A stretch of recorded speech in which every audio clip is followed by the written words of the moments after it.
Hello student, histopathology and the cytology. We will be studying about the polarizing microscope and the fluorescence microscope. It is used to detect the certain different substance in the tissue such as the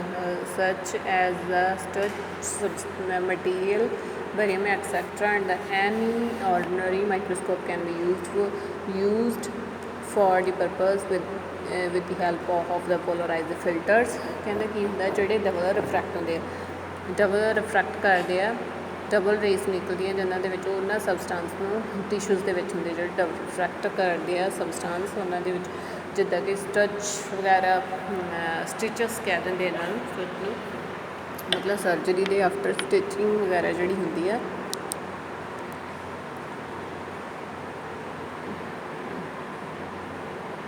ਅਤੇ ਉਹਦੇ ਵਾਸਤੇ ਜਿਹੜੇ bright ਹੁੰਦੇ ਆ substance, ਬਹੁਤ ਜ਼ਿਆਦਾ ਕਹਿ ਲਓ,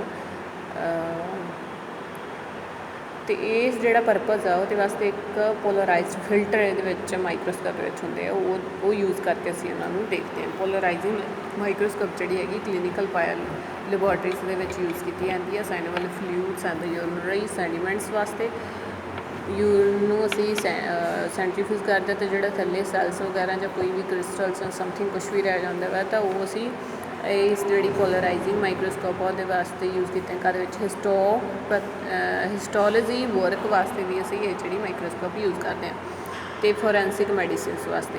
it is also detected for the detection of the presence of the silica, asbestos, mica and the talc in the granulum, and in the identifications of the eucalypts of the certain parasites used in the zoology for the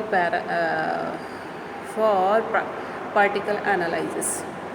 ਕਹਿੰਦਾ ਕੀ ਹੈ ਕਿ ਇਹ ਜਿਹੜੀ ਹੈਗੀ ਆ ਇਹ also use ਕੀਤੀ ਜਾਂਦੀ ਹੈ detection of presence of the silica, absorbs and mica, ਟੈਕਲ ਗ੍ਰੈਨੂਲਸ ਜਿਹੜੇ ਹੁੰਦੇ, ਗ੍ਰੈਨੂਲਸ ਹੁੰਦੇ ਆ ਉਹਨਾਂ ਦੇ,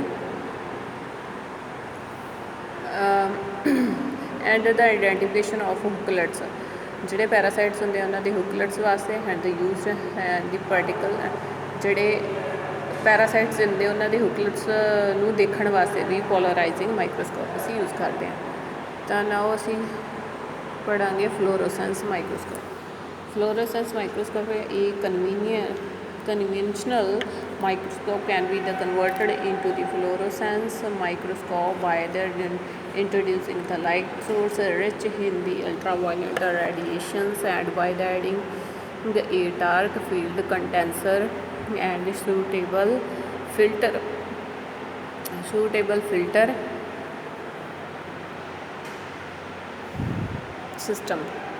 ਕਹਿੰਦਾ ਕਨਵੈਨਸ਼ਨਲ ਮਤਲਬ ਈਜ਼ੀਲੀ ਜਿਹੜੀ ਮਾਈਕਰੋਸਕੋਪ ਹੈਗੀ ਉਹਨੂੰ ਕਨਵਰਟਡ ਕੀਤਾ ਜਾ ਸਕਦਾ ਹੈ ਇਨਟੂ ਦੀ ਫਲੋਰੋਸੈਂਸ ਮਾਈਕਰੋਸਕੋਪ ਦੇ ਵਿੱਚ by identification light source rich ultraviolet radiations ਦੇ ਨਾਲ। ਅਤੇ ਫਿਰ ਕਹਿੰਦਾ ਉਹਦੇ ਵਿੱਚ ਕੀ ਕੀਤਾ ਜਾਂਦਾ, ਡਾਰਕ ਫੀਲਡ ਕੰਡੈਂਸਰ ਜਿਹੜਾ ਹੈਗਾ ਵਾ ਅਤੇ ਸੂਟੇਬਲ ਫਿਲਟਰ ਸਿਸਟਮ ਉਹ ਲਗਾ ਕੇ ਫਿਰ ਫਿਲਟਰਸ ਜਿਹੜੇ ਹੈਗੇ ਆ ਸਿਲੈਕਟਡ ਆਪਟੀਮਮ ਵੇਵ ਲੈਂਥ ਨੂੰ ਸਿਲੈਕਟ ਕਰਦੇ ਆ, and principle involves the use of the ultraviolet light. ਅਤੇ ਕਹਿੰਦਾ ਜਿਹੜਾ ਵਰਕ ਹੈਗਾ ਪ੍ਰਿੰਸੀਪਲ ਵਰਕ ਉਹਦੇ ਵਿੱਚ ਕੀ ਕਰਦਾ, ਉਹ ਮਾਈਕਰੋਸਕੋਪ ਜਿਹੜੀ ਹੈਗੀ ਅਲਟਰਾਵਾਇਲੈਂਟ ਲਾਈਟਸ ਜਿਹੜੀਆਂ ਉਹਦੇ ਵਿੱਚ ਯੂਜ਼ ਕੀਤੀਆਂ ਜਾਂਦੀਆਂ, hand strip the fluorescence substance and the visible light is ਇਮਿਟਡ।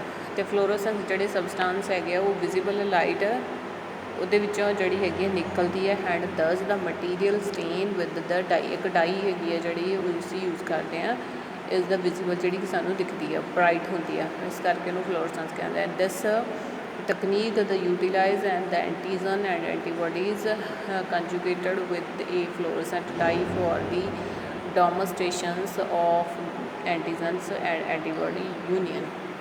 ਇਹਦੇ 'ਚ ਅਸੀਂ ਐਂਟੀਜਨ ਐਂਡ ਦਾ ਐਂਟੀਬੋਡੀਜ਼ ਡਿਟੈਕਸ਼ਨਸ ਵਾਸਤੇ ਮਤਲਬ ਡੈਮੋਸਟ੍ਰੇਸ਼ਨਸ ਵਾਸਤੇ ਅਸੀਂ ਦੇਖਦੇ ਹਾਂ। And the example of use of the acridine orange ਜਿਹੜੀ ਹੈਗੀ ਆ ਫਲੋਰੋਕ੍ਰੋਮ ਡਾਈ ਜਿਹੜੀ ਹੈਗੀ ਉਹ ਯੂਜ਼ ਕੀਤੀ ਜਾਂਦੀ ਹੈ। ਐਂਡ ਦਾ ਸਾਈਟੋਲੋਜੀਕਲ ਐਗਜ਼ਾਮੀਨੇਸ਼ਨਸ ਆਫ ਦਾ ਮੈਲਿਗਨੈਂਸ, ਅਤੇ ਜਿਹੜੇ ਮੈਲਿਗਨੈਂਸੀ ਦੇ ਸੈਲਸ ਹੁੰਦੇ ਉਹਨਾਂ ਨੂੰ ਦੇਖਣ ਵਾਸਤੇ this type of the microscope is also useful in the diagnosis of tuberculosis by the staining method. ਤੇ ਜਿਹੜੇ ਹੈਗੇ ਆ TB ਵਗੈਰਾ ਦੇ ਸਟੇ ਨਹੀਂ ਕੀਤੀ ਜਾਂਦੀ ਉਹਨਾਂ ਨੂੰ। ਓਕੇ।